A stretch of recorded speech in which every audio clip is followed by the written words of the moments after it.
Hello and welcome everyone to our third webinar called Ask the Professor with LeRoy Rooker, and we have Dr. Helen Garrett here as well. Just before we get started, I'd like to just do some housekeeping.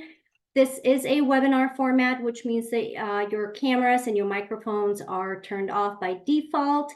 Helen would like to ask you to put all your questions in the chat that you have. She will monitor it and ask questions to LeRoy, and LeRoy will answer. This webinar is recorded, which means that the recording will be available about 48 hours after our webinar. And if you would like to turn on closed captioning, you may do so by going on the bottom panel of Zoom, hit more, and then click on the closed captioning button. And without any further ado, I would like to hand it over to Dr. Garrett. Thank you, Dr. Garrett. Yeah, thank you, Pamela. Glad to be here. Welcome, everyone. Again, I am Helen Garrett. I'm the University Registrar at the University of Washington in Seattle. I have been by LeRoy's side since I was a brand new shiny registrar in 2000 at, I think, the New Orleans meeting. This is Ask the FERPA Professor, and it is nothing fancy. It's absolutely your chance to put any question, big or small. You may be new to the FERPA world. You may have been doing this for as long as I have. Any question is fair game. So how this is going to work in a minute, we'll just get started, but we're so thrilled to have LeRoy Rooker here, who is a senior fellow with the American Association of Collegiate Registrar Admissions Officers. He's our head FERPA man in the country, the king of FERPA. Prior to joining ACRO, he did work in the Department of Education and the Family Compliance Office for several decades, and is really hands down the #1 expert in the country on the Family Educational Rights and Privacy Act, the law. So how this is going to work, again, go ahead and use the chat, not the Q&A, but the chat function. Put your questions in. I will read the question and LeRoy will answer it. And again, it's being recorded. Sometimes we may have to ask for some clarification from you. Sometimes it helps to know if you're a 2-year or 4-year school. And we're just going to go through as many questions as we can. We've got 352 of you today that have signed up, about 194 so far. At the end, if we haven't gotten to all your questions, because it kind of ramps up towards the end of the hour, I'm going to give you my personal email address, and I ask that you send your questions to me. I can probably answer most of them, but if I can't, I will back channel them and get the answer from LeRoy. So again, please, please, please, I don't see any questions yet, but you must have them. Let's go ahead and get some questions. All right, bravo, looks like Maxwell. So load your questions up. I will read them, and if I need clarification, I'll ask, and then we're just going to go until the end of the hour. So thank you. All right, LeRoy, here we go. First one. Do you have general guidance on CRM, Content Resource Manager usage? Well, I think that stands for a system, where folks across campus collaborate and put notes on students in a common system. Notes could be class attendance, mental state, etc. So do you have guidance where folks across campus are putting notes into a common system? What would your guidance be in terms of FERPA?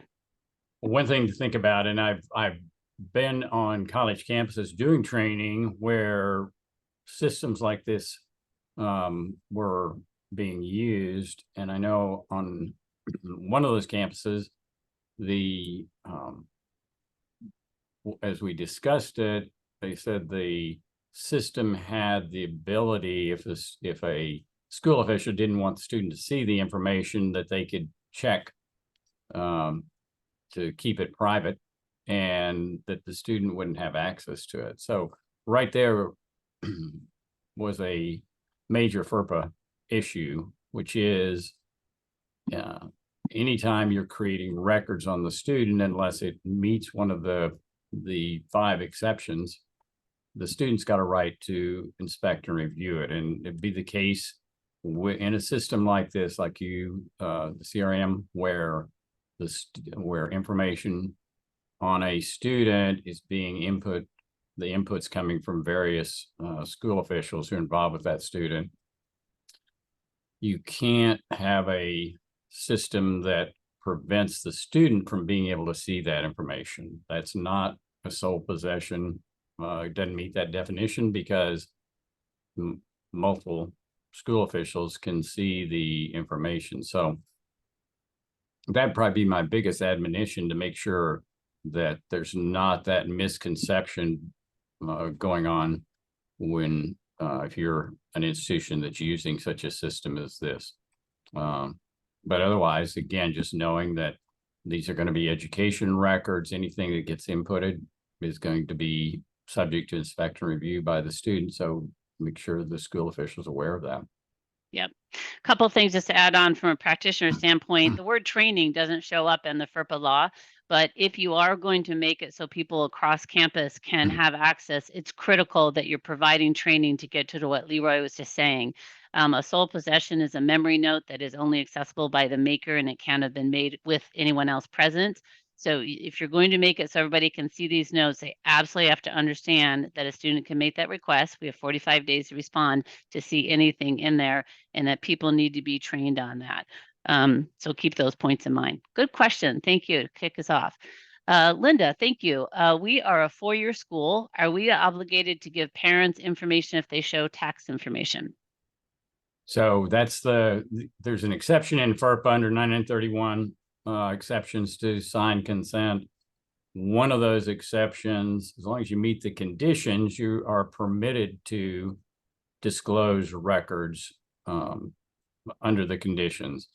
This one is the dependent student exception. Says that and it's based entirely on the U.S. tax code. It says if the student is claimed in the parent's tax return, that you may give the parents access to that student's education records. That would be any records, academic, financial, disciplinary, any records that were created on that student.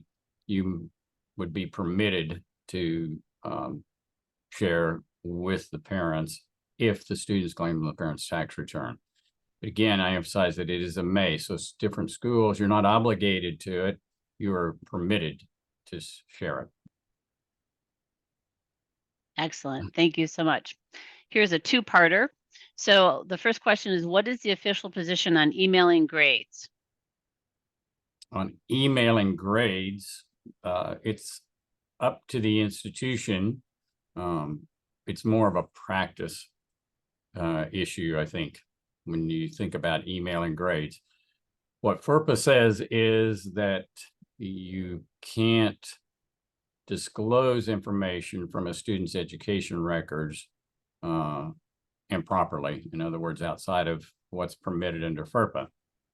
If you can email and it's only the student who's going to get access to that, then it's not a problem.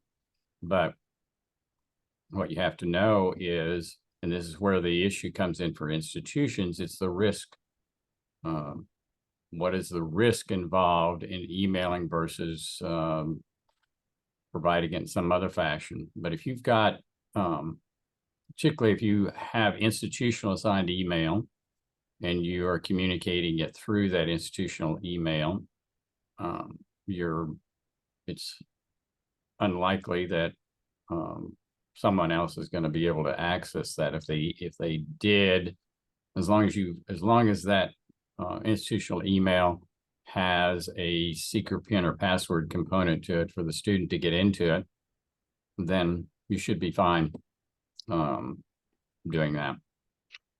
So I'll just say I take a very, very strict stance at the University of Washington for our 3 campuses and do not encourage school officials to send any education records over email, even if it's to the institutional, because 80% of our students forward it onto a private.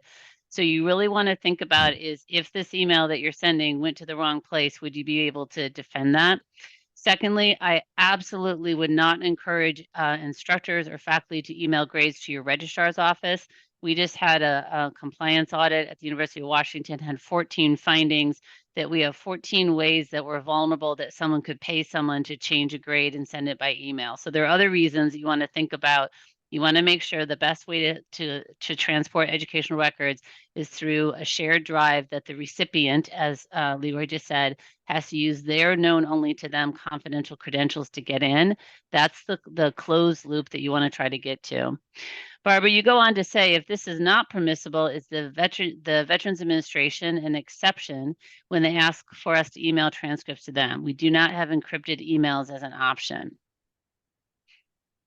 So there again, there's no, the VA wouldn't be an exception in any way. The exception would be you're permitted to give them access to education records because they're paying for the student, but it doesn't then absolve the institution of any action that might result in education records being compromised along the way. So again, it's up. FERPA's technology neutral. So they're not going to, FERPA isn't going to say you can't do this, but what it does say is that you're the responsible, the institution's the responsible entity. If you take the action, you want to make sure that there's that it's the information is only going to and accessed by the intended party there. Yeah, I would really explore creating a shared drive again through Office 365 or something that the recipient has to log into.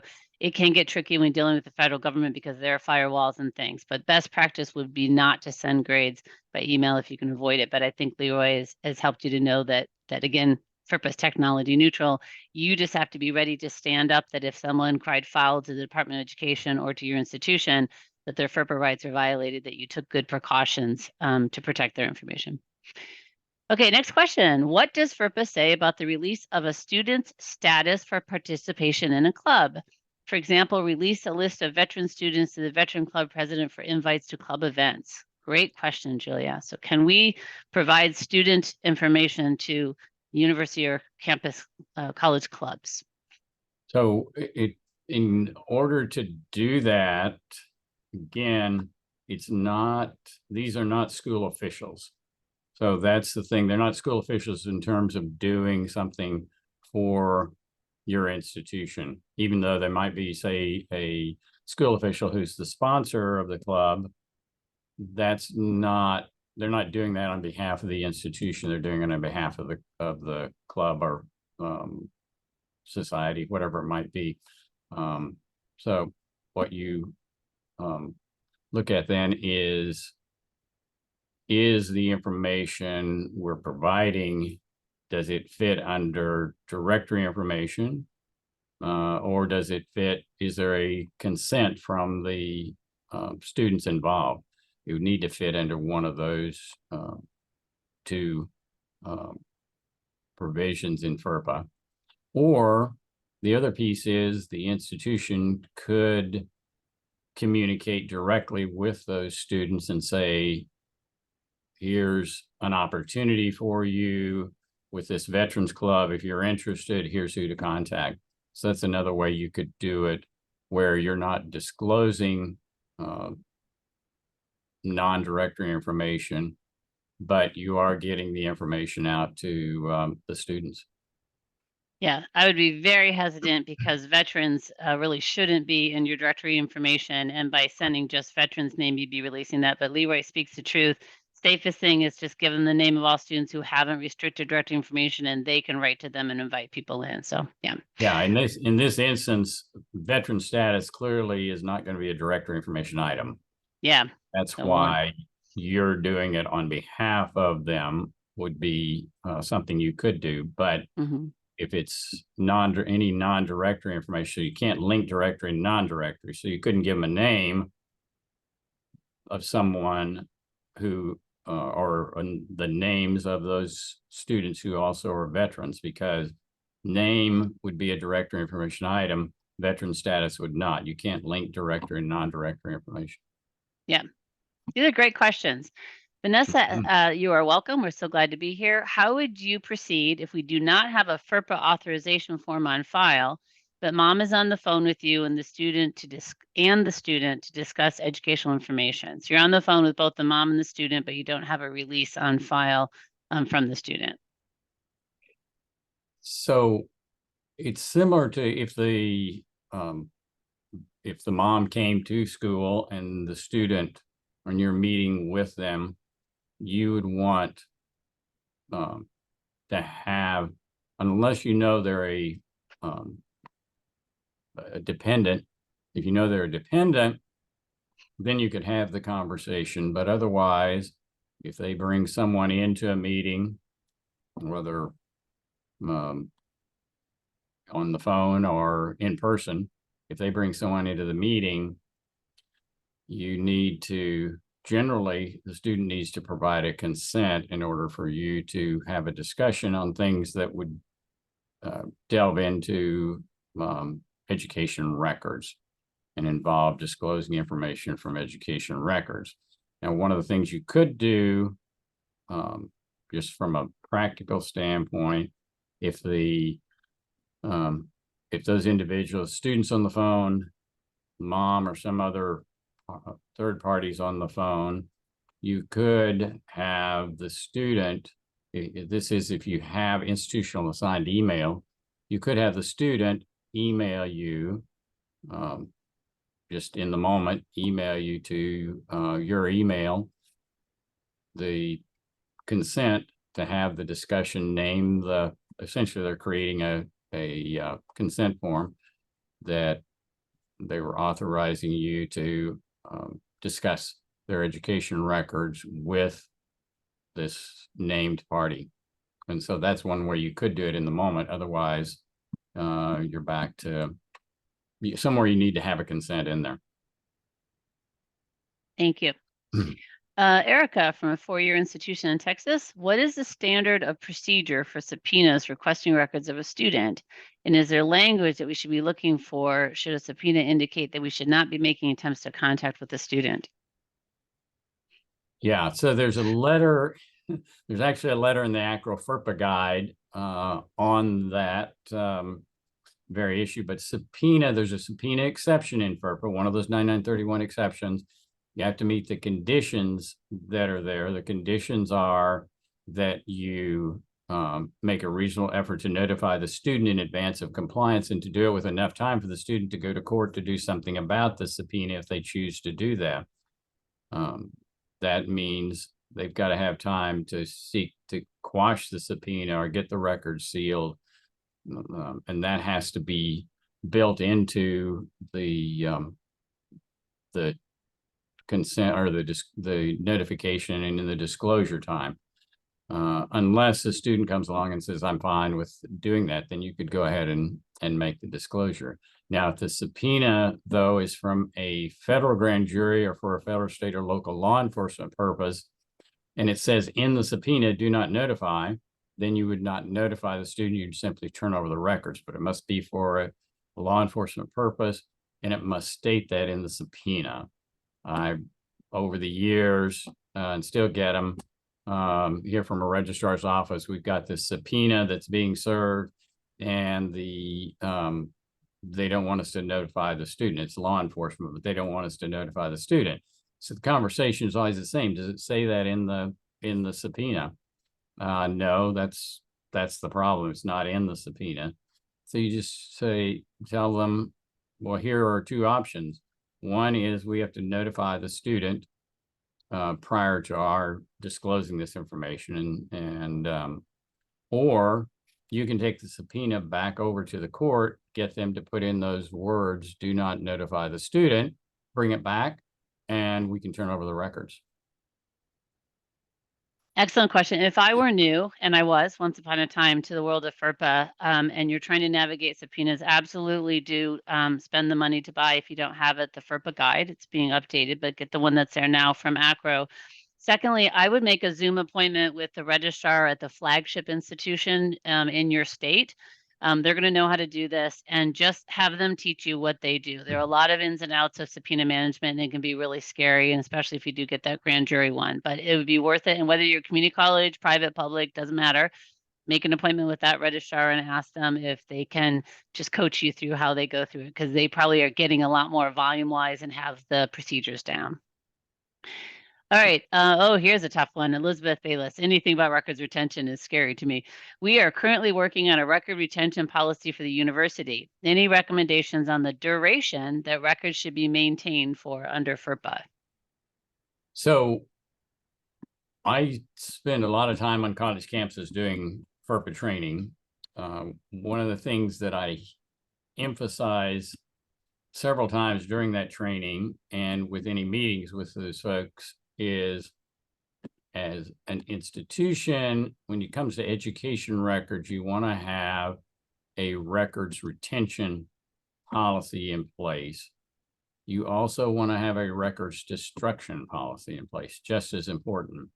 And you want to pull in those all the various parties of the of your institution.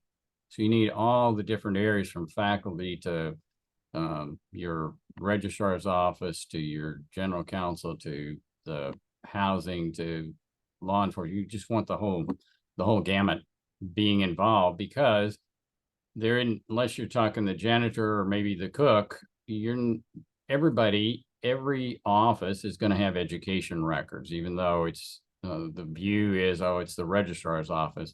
Registrar's office has the records that are retained long term. Generally, they're where that requirement's there, but otherwise, there's going to be records all over your in all kinds of places at your institution.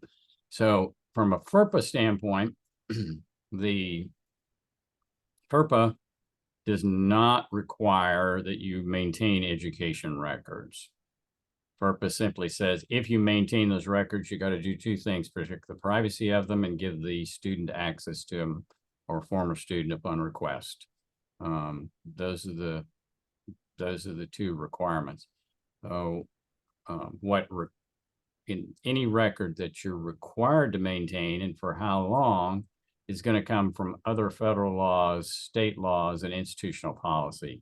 So those are the things that you would need to know about in order to create your records retention policy and how long you're going to keep them. So if you've got a state law that says you have to keep certain records for 5 years, let's say, then you'd want to know that and create your records retention policy accordingly. And then you can start getting rid of them after that point. But most records that are maintained on a college campus they're not caught up in, they're not required to be maintained. They're simply maintained because you don't bother to get rid of the graded tests. You don't bother to delete the emails. You don't bother to get rid of these various records that are in different places that don't have to be maintained, but are. I'm going to put in the chat to send you over to the records and retention webpage of the University of Washington. Unbelievable. And if you have nothing, it's a great place to go and copy, but it's also just, you can look up different kinds of records. It won't talk about FERPA and records retention, but it's just an incredible repository if you're kind of starting from scratch there. So feel free to check that out. Yeah, and also ACRO has a records retention guide publication. Yes. So you might want to check that out. Yeah, great.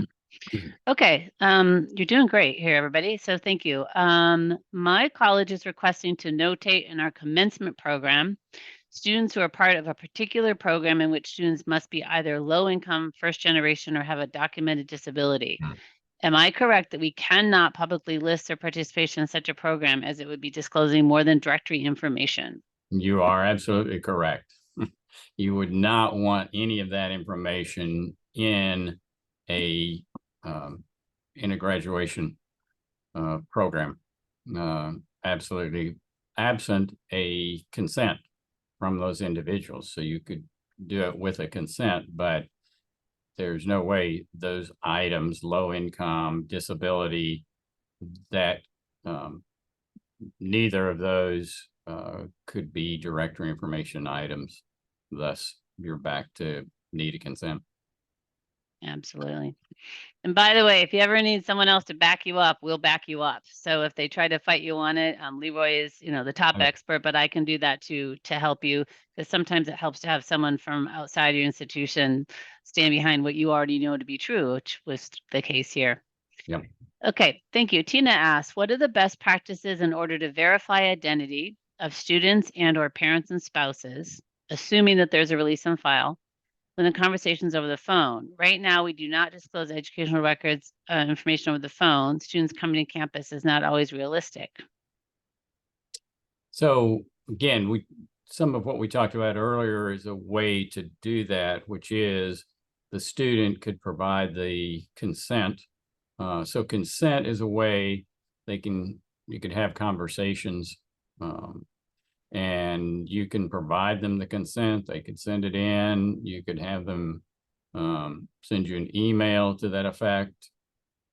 Different ways that you could do that. And then from an authentication standpoint, if you've got you would have them link you up with, say, the parent or the spouse or some other party, but you would have to be able to authenticate those individuals, and that's where you could work that with the student. Maybe like on some institutions, the way they do this is they would have the student provide a code, maybe a word, to the parent, and that parent would then provide that. So there's consent on file. They are giving you this word that's going to be the authentication of the identity of them, and then you could have your conversations. I also just put in the chat that we've gotten around this at the University of Washington because we don't answer phones anymore since the pandemic, which is lovely because almost everything we do is transactional. So we use Zoom. So we have them set up a quick Zoom appointment with us and show their IDs and credential themselves that way. So that's another one of the few good things that came out of the pandemic that might be helpful. Yeah, Zoom or anything where Teams, whatever. Yeah, where you're looking, you can see the student or the party that has the consent, where they can show you an ID, a driver's license, what have you. Yep. Great way to do it. Good. All right. Can coaches have access to grades and other personally identifiable information, PII, for the student athletes on their team? This comes from Joanna. Oh, absolutely could, as long as your institution views that as a legitimate educational interest on the part of your institution. So that and the case you can make there, that's an easy one to make, is these coaches need to know what students are having issues with, any of their academics, anything that might affect their ability to continue to participate in the sports. So having them as part of the team to work with that student, because a lot of times they're in a great position to say to the student, you know what, you like playing baseball, but you're not going to be able to do it soon if you don't get those grades up. That can be a strong motivator, and so that can clearly be something. And it all depends on your how you define school official and legitimate educational interest in your annual notice. Yep, good one. This next one, when I train faculty, it's the number one question I get. We are having a discussion about faculty reference letters, specifically the student signed release. Are we required to maintain the signed release as part of the student official file, or is it simply best practice to do so? It would be, it's a best practice, not required to maintain any record. It's only an issue if it becomes, if there becomes a question about an improper release, or something that was, if a student said they didn't give consent, you would want to be able to have that document in order to authenticate that you did your due diligence on that and you got the consent from them. This is also one of the things that this harkens back to records retention and your policy there.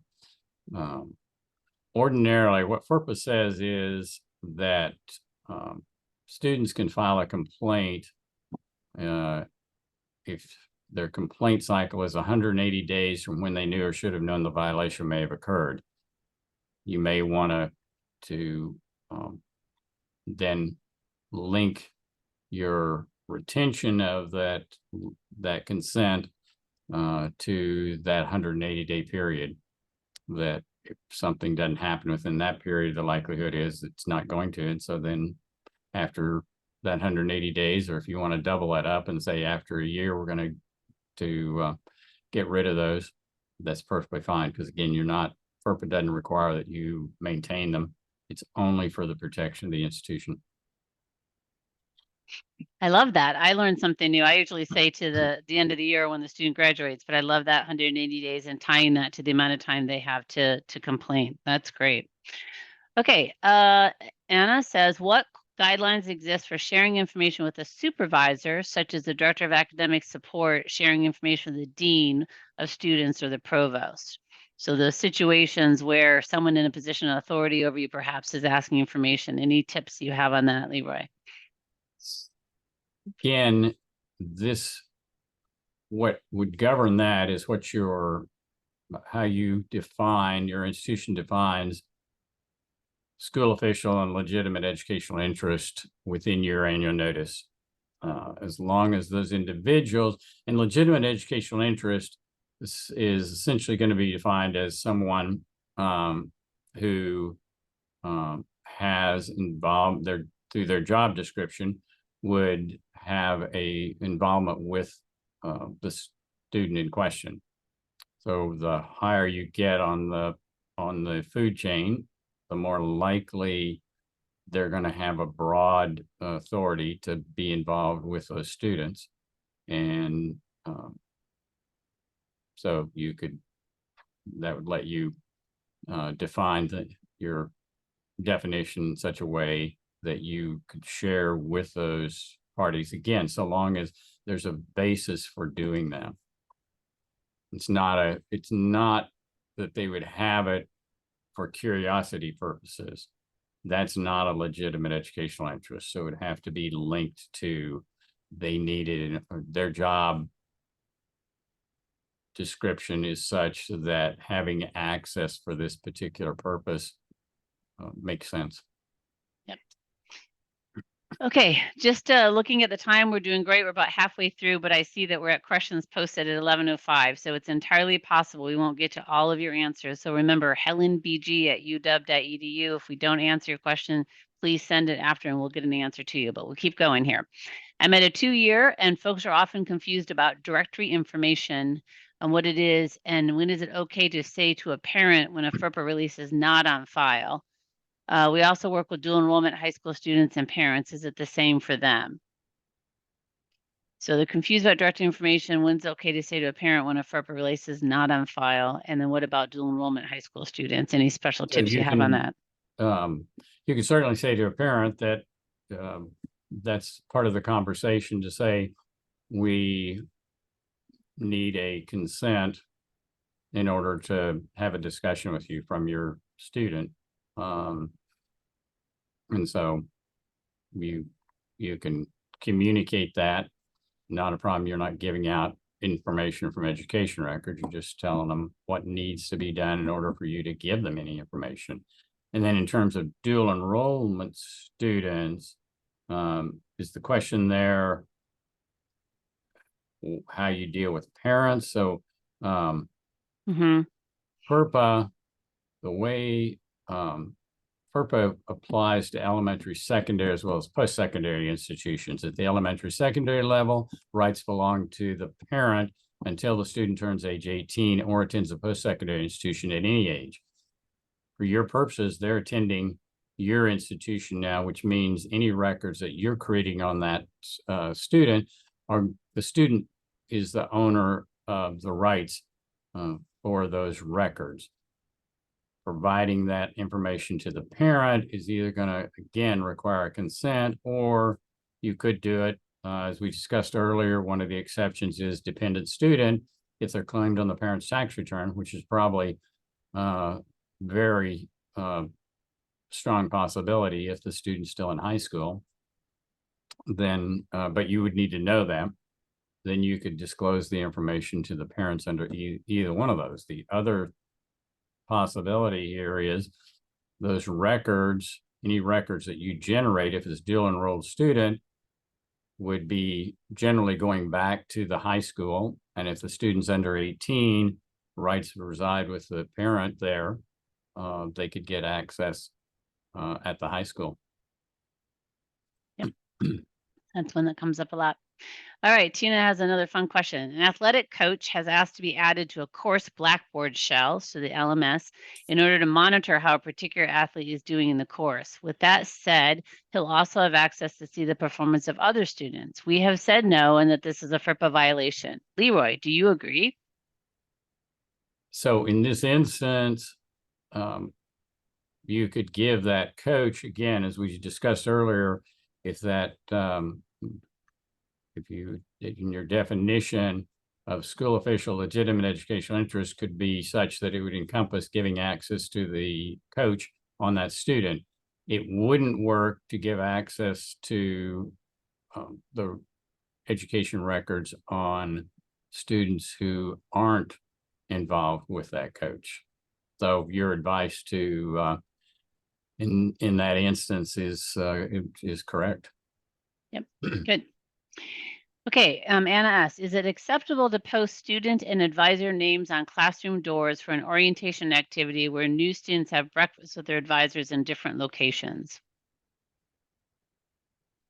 So posting of names of students in a class, is that?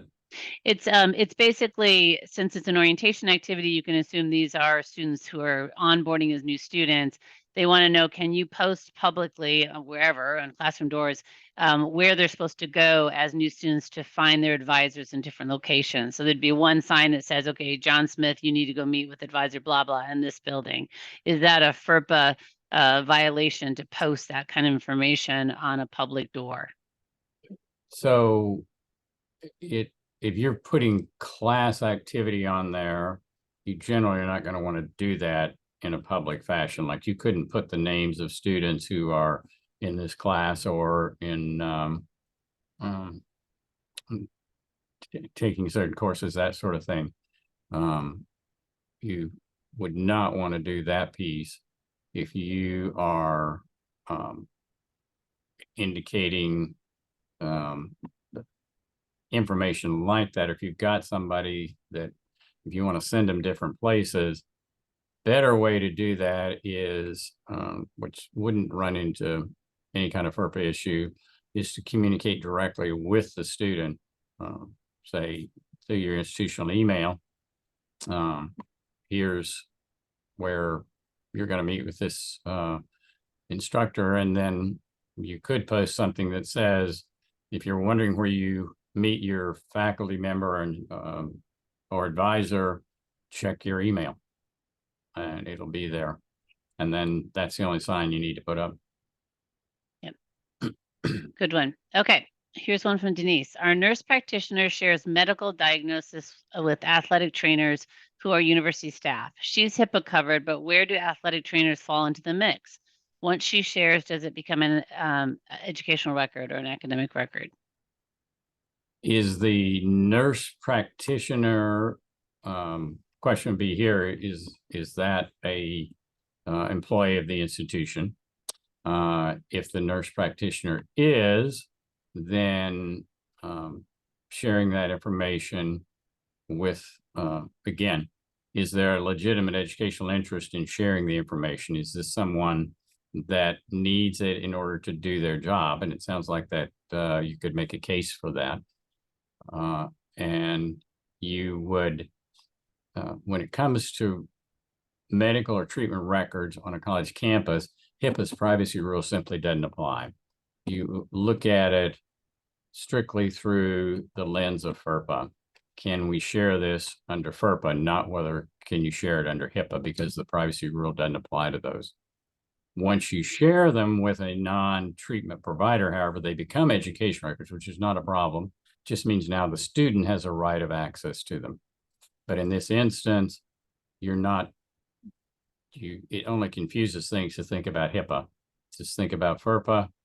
That's why I ask if the nurse practitioner is an employee of the institution. If that's the case, then sharing that with another employee would be determined based on whether you could do it under FERPA. 2 points I would point out with this great question. One, this is an opportunity for training for everyone involved. Train the athletic trainers, train the nurse, train everybody what is and isn't okay under FERPA, because people get sucked up into HIPAA, and as LeRoy just said, that's incorrect. Secondly, anytime you're going to be sharing information in an unusual situation, your best practice is to notify students. I like to notify them during the recruitment process, when they're admitted, and again, when they confirm their intention, so that the students understand what information is moving around. So I would do that in that situation for sure. Okay, Tina has the next question. Is there a difference in school liability post-secondary if a staff faculty member violates FERPA and they went through mandatory training versus if they violate FERPA and we do not require training? Let me try this again. Is there a difference in school liabilities post-secondary for higher ed if a staff faculty member violates FERPA and they went through training versus if they violate and they didn't? Does that matter to the Department of Education whether or not we trained the person if there's a violation, basically? So the department is not going to look at it from that perspective. They're going to look at it from the perspective of, was there a violation? Then they would talk about what needs to happen with that individual or with the institutional action that might need to be taken depending on what it is and what the violation was. But in this instance, they'll look at it. It won't make a difference whether there was a violation or not. If someone's trained but still discloses education records inappropriately, that is going to be a violation on the part of the institution, even though the institution did the training. Now, having said that, the best protection for education records is training. So the more you train your school officials, faculty, and staff, the more they're aware of how FERPA works and have training in that, the lower the possibility of the inappropriate disclosures being made. Okay, contextually, LeRoy, this next one's going to be about kind of where we are with the new world of credentialing online. So here's the question. This is regarding medical education and graduate medical education for physicians and their ongoing credentialing requirements. What new things in the pipeline do you see regarding digital credentials, credentialing wallets? These tools are being designed so graduates, former students can receive digital verifiable copies of credentials and hold, store, share, and keep any records. How will FERPA be regulated when these credentials are being shared and used digitally? Wow. How FERPA is going to be regulated is always the $24,000 question. No one really knows that, not even the department. They just deal with it in the moment. But credentialing and doing it electronically or any other way, again, from a FERPA perspective, FERPA is technology neutral. Now, part of what may be going on with this credentialing is you provide the student with the credential and then they can do what they want with it. Then you have no FERPA issue there. Your only FERPA issue is providing it initially to the student and then allowing them to then further redisclose it as they choose to do that. Yeah, Leo goes on to say, in my opinion, FERPA is part of why getting credentialed is cumbersome, because physicians have to actually be the only ones who can access this information from the medical school or graduate medical school. Is this correct? Any new regulations in the pipeline we need to be aware of? Any specific technical standards we need to ensure we include in this new tech as we build it? I'm not aware of any. The department is working on new regulations, but that probably is not going to happen in this year. But there might, we're hopeful there might be something, at least initial proposed regulations out before the end of the year. But what's in those is no one really knows that outside of the department, and the department doesn't share any of that kind of information on what's there. Yep. So that's when it goes back to FERPA coming in 1974 when I was 10, 100 years ago. It is technology agnostic. And so sometimes if you can just get really basic to make sure that sound FERPA principles are being adhered to, that's your safest bet. So we'll watch for things to come. Okay, next question. Our counselors provide services out of our student development office and are supervised by a non-licensed, non-healthcare provider. If the counselors share with that person or the dean on call, I assume in emergency situations this is fine, but if it's non-emergent and shared, that information becomes part of the education record. Please advise. So counselors provide services out of their office and are supervised by a non-licensed, non-healthcare provider. If they share with that person or the dean on call student information related to emergency, is this okay? Again, that's a decision on the part of the institution. What FERPA says is there's the exception to the definition of education records is treatment records, but so long as they are only shared with other treatment providers.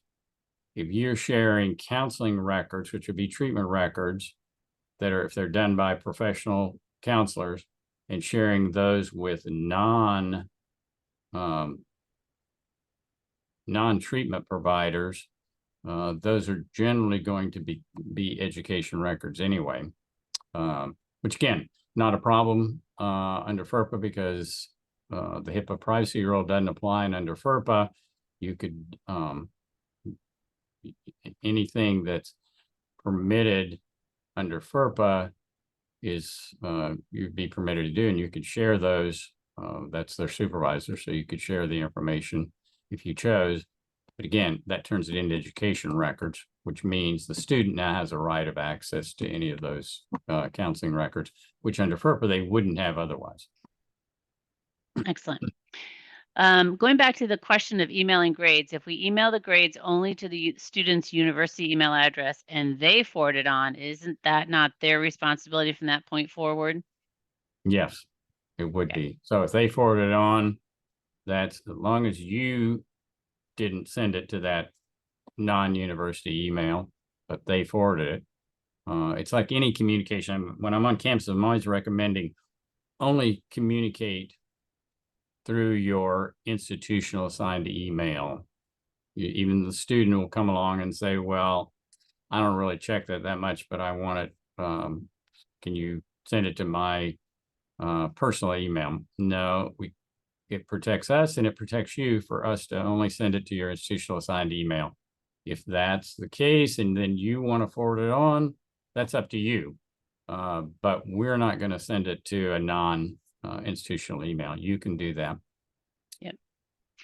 It wouldn't be an Ask the FERPA Professor without a question about multiple classes accessing CMS systems or LMS systems. So here's the question. We have multiple face-to-face sections of the same course taught by the same professor. The professor would like to teach all sections from one course in our learning management system. To what length do we need to go to ensure that students can't find students in other sections?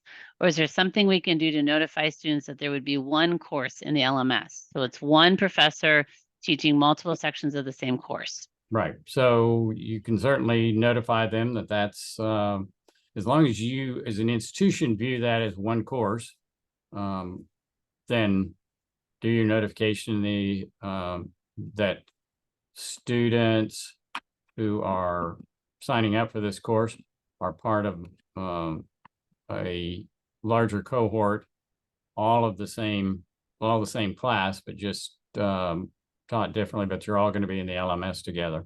You can do that. Okay. Sounds good. On the subject of VA, Veterans Administration, do students sign some sort of release, or is there an exception that applies allowing us to release grades to the VA?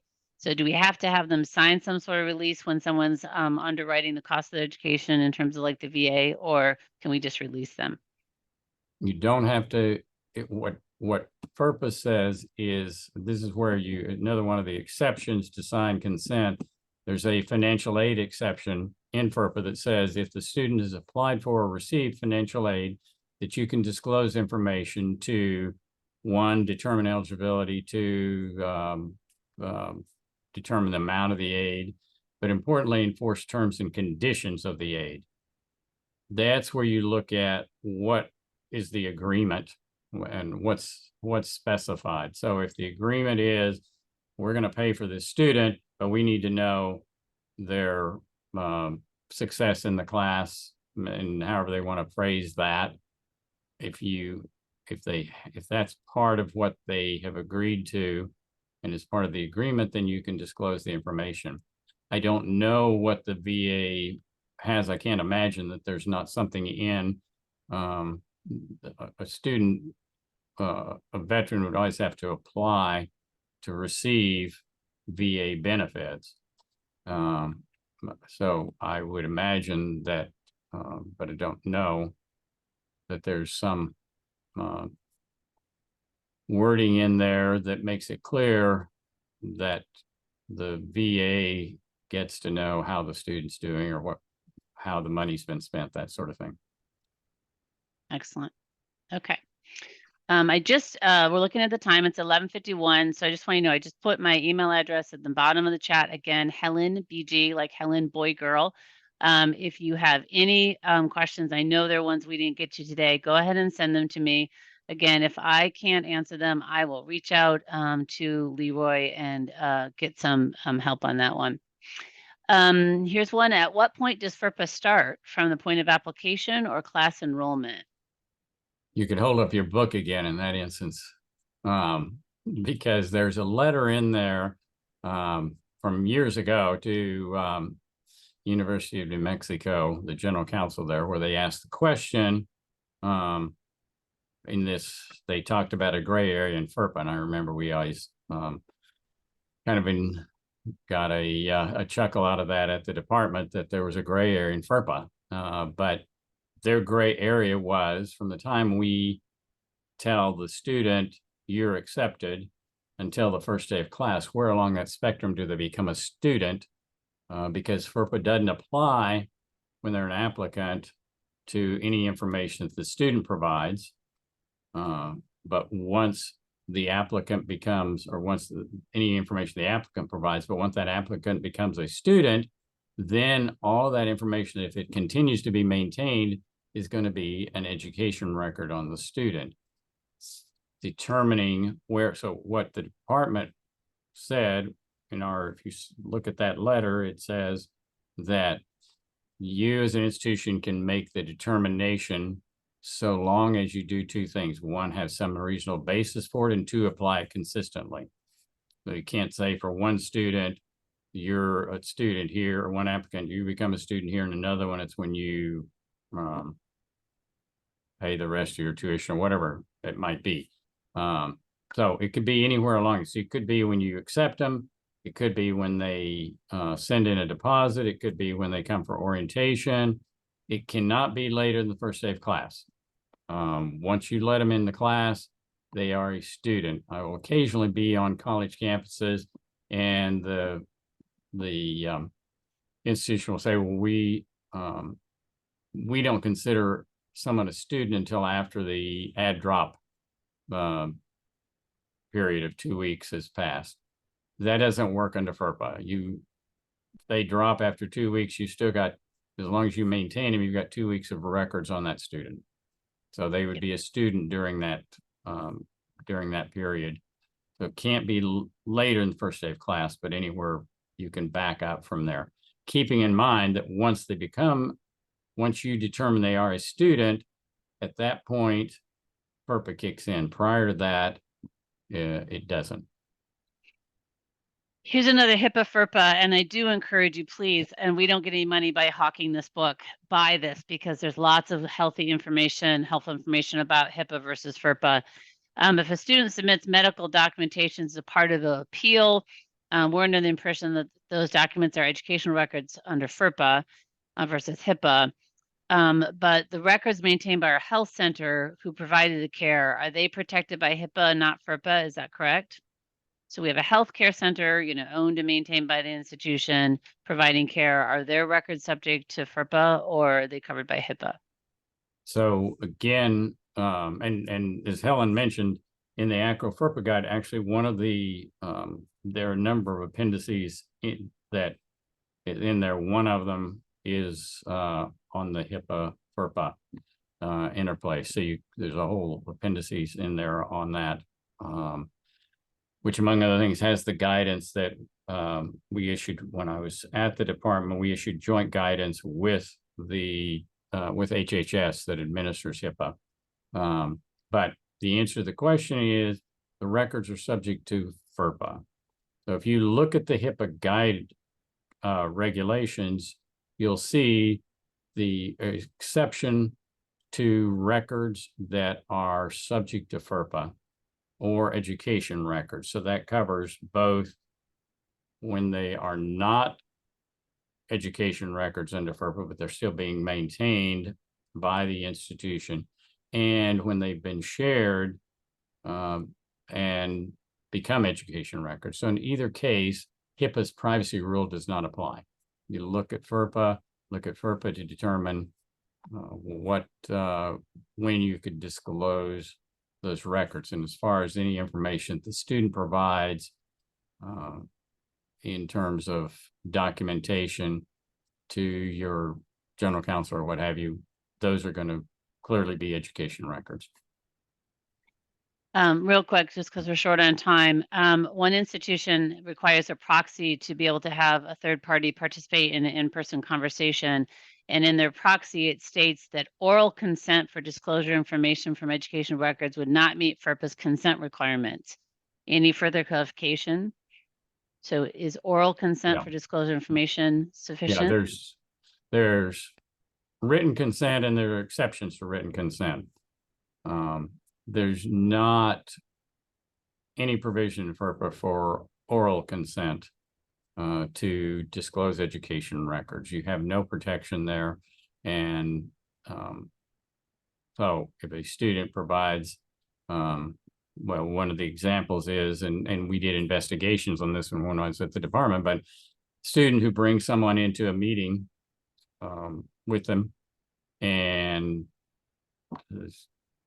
the student's records get discussed and you are disclosing information, that student, in more than one instance where we'd get complaints to the department, what happened was the student came in thinking one thing was going to get discussed, and then when all of a sudden, oh, well, remember you failed the prerequisite course, which is why you can't take this course. Oh, I didn't want that disclosed to my parents.